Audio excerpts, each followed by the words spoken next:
This day in sports history. This episode is brought to you by the Sterling Soap Company. Sterling Soap is 100% natural and with a wide variety of bath soaps, shave soaps, beard balm, lotions, and cologne, there's a product and a scent for everybody. And I'm not just saying that. I'm an actual customer. I've been buying Sterling Soap for over a year now, sampling different products and scents along the way, and I have not come across a single scent that I don't like yet. Check them out for yourself at sterlingsoap.com. That's STIRLING soap.com. This episode is brought to you by Firefly Books. From frozen ponds in small-town Canada to packed arenas under bright lights, hockey's journey is 150 years strong. Hockey Hall of Fame Timeline of the Game takes you through it all. 8 defining eras, hundreds of rare photos, legendary names, game-changing moments. Created with the Hockey Hall of Fame, this book is a visual time capsule of the sport's most iconic chapters. Whether you're a die-hard fan or looking for the ultimate holiday gift, Timeline of the Game is a must-have for every hockey lover. Pick up your copy today at Amazon, Barnes & Noble, or bookshop.org. And welcome back to another edition of This Day in Sports History, the only true daily podcast dedicated to talking about sports history. This is your host, Steve White, ready for another tour around for what happened on this day in sports history. Let's start with what happened on this day back in 1896 in college football. College football is great, right? Of course it is. We love the rivalries. We got Ohio State, Michigan, Alabama, Tennessee, battles for trophies like the Iron Skillet, the Old Oaken Bucket, the Little Brown Jug. It's what makes college football great. The passion, the fanfare, the drama. Well, this story is not really about a rivalry per se, but it does encapsulate that passion that was present from the very beginning of college sports. Now, Georgia Tech had just reestablished its football program after not fielding a team the year prior. Auburn had been around for 5 years, and they had one of the most respected coaches in the South at the time, John Heisman. Whereas now, a team will arrive a day early for a game. They'll go to the stadium, do a walkthrough, get a good night's sleep in a local hotel. Every amenity is taken care of for them. The player doesn't really have to do much of anything other than show up on time. Well, that was not how things were done back in 1896. There was no such thing as an athletic budget at this point. There was no money to put the team up for a night in some hotel or a boarding house. Instead, the Georgia Tech team boarded a train in the early morning hours of the 7th for the 110-mile train ride to Auburn. Now, little did they know what awaited them on the other end of that train ride. A group of Auburn students wanted to improve the chances of their football team to win, and they came up with an idea. The night was dark, with only a sliver of a waxing moon in the night sky, perfect for a little midnight mischief and chicanery. Now, whether Coach Heisman was in on the joke, sipping lemonade as he watched from not too far a distance, or not, is not really known for certain, but there have been anecdotes that included him, at least as a casual observer, or at most, a willing participant. Anyway, these particular Auburn cadets had copious amounts of pig grease, lard, and soap, and they proceeded to coat the rails of the train track for a length of about 400 yards as that rail line came into the station. 4 football fields worth of pig grease and lard and soap made the track a slippery mess and impossible for the train to stop at the station. As they heard the whistle in the pre-dawn hours, they retreated to the darkness of the trees near the station, ready to watch their plan take shape. When the conductor applied the brakes on the now greased tracks, they had zero effect. The train kept on sliding and rolling past the station down the tracks and did not come to a full stop for another 5 miles. Now, there was no putting the train in reverse either. Instead, the Georgia Tech boys disembarked the train and had to walk 5 miles back, lugging all of their gear back to town and then onto the football stadium. The Georgia Tech boys did not know at the time that they had been pranked. Later that day, Auburn had very little problem dispatching the exhausted and overmatched Georgia Tech team, winning 40-0. Now, they probably didn't need the extra help, but the old grease the train tracks bit did go down as one of the all-time great pranks in college football history.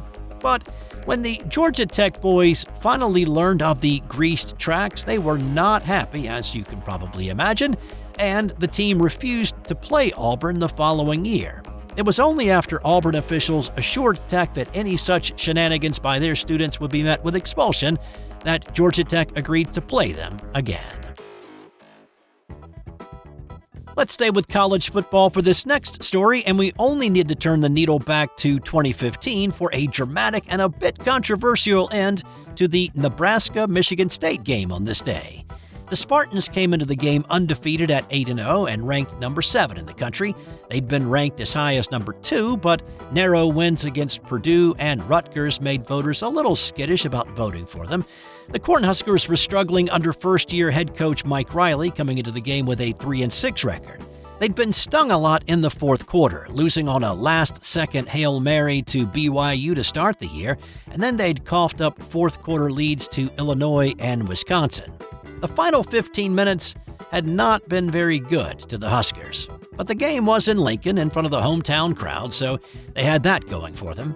Michigan State took a 12-point lead with 4:16 to play, but instead of folding the tents, the Cornhuskers put together a long drive that ate up 2.5 minutes of clock, time they really didn't have to spend, but at least it resulted in 6.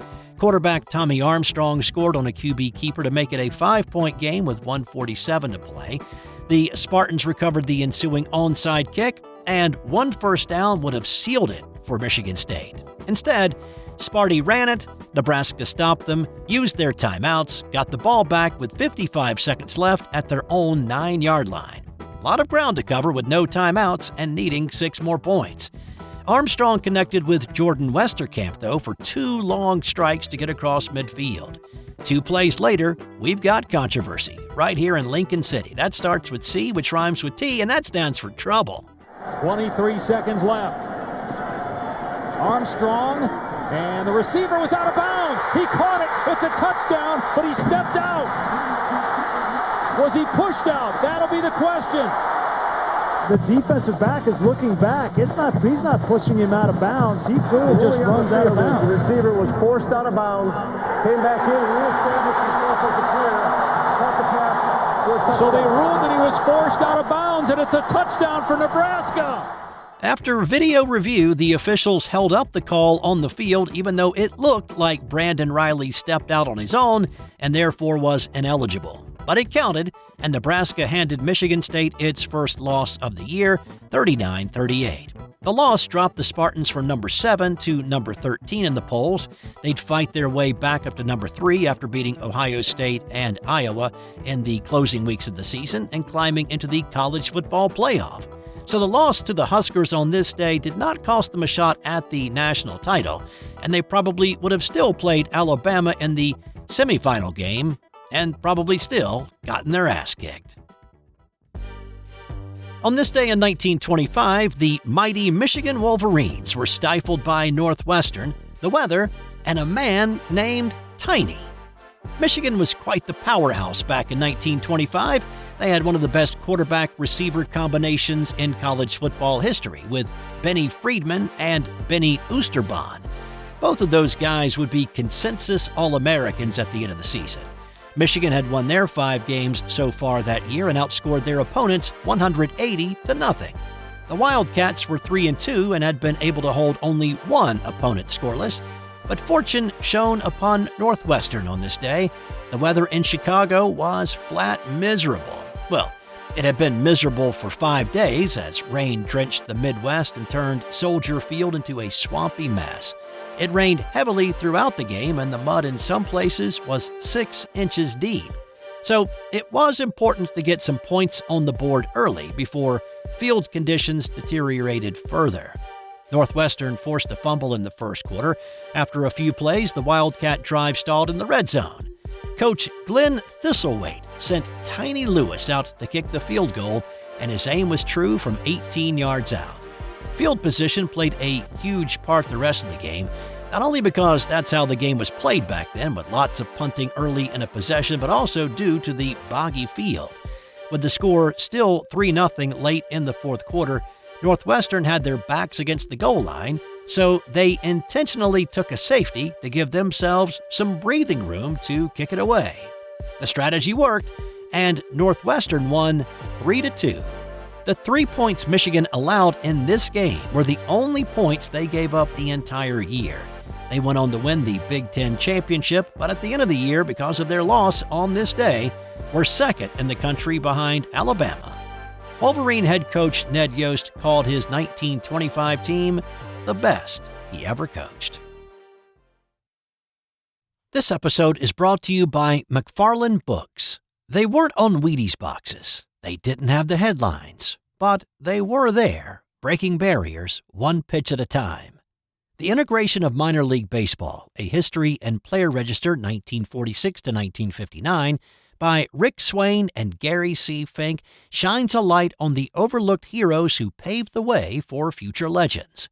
From dusty bus rides to hostile crowds, these players fought for a place in a game that didn't want to see them win. More than history, it's a tribute to courage, perseverance, and the power of the game to change.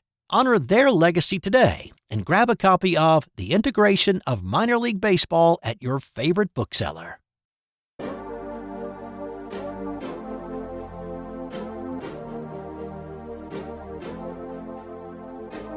On this day in 1991, Magic Johnson announced he had HIV, the virus that causes AIDS, and he retired from basketball.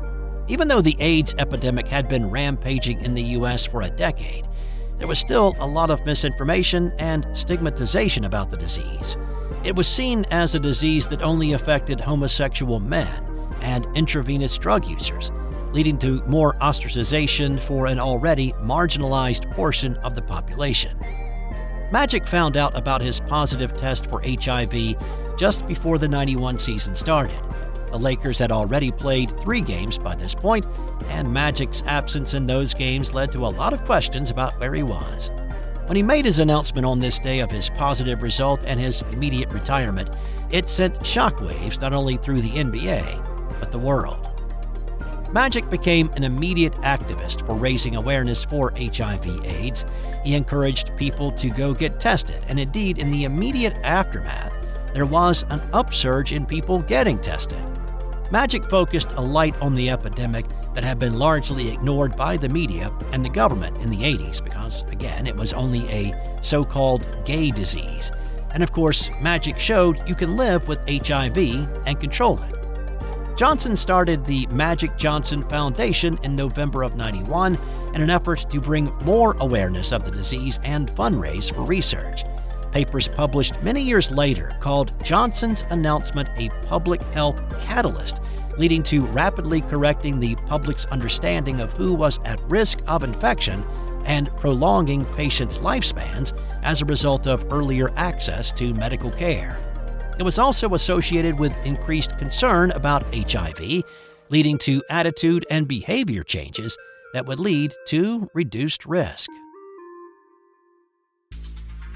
On this day in 1999, Tiger Woods won the inaugural World Golf Championship, played that year in Valderama, Spain.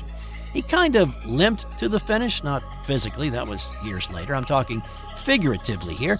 He came to the 17th hole on this day with a comfortable 4-shot lead, but he yanked his tee ball into the water and he made triple bogey.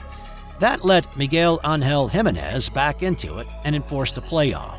Tiger birdied the first playoff hole to end it for his 4th consecutive win and the 5th in his previous 6. His 4 straight wins to close out the year equaled what Ben Hogan did back in 1953.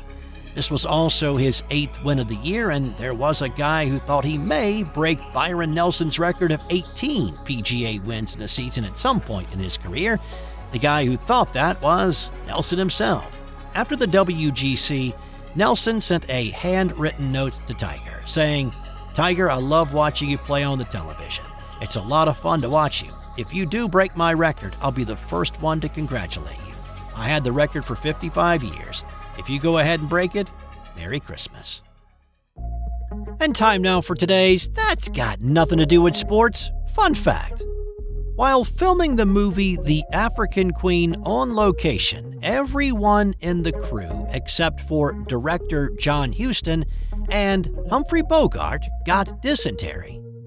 Huston and Bogart stayed well because they never drank the water. They only drank scotch and, occasionally, a little gin. That's all I've got for you today. Make sure to stop by tomorrow for another edition of This Day in Sports History.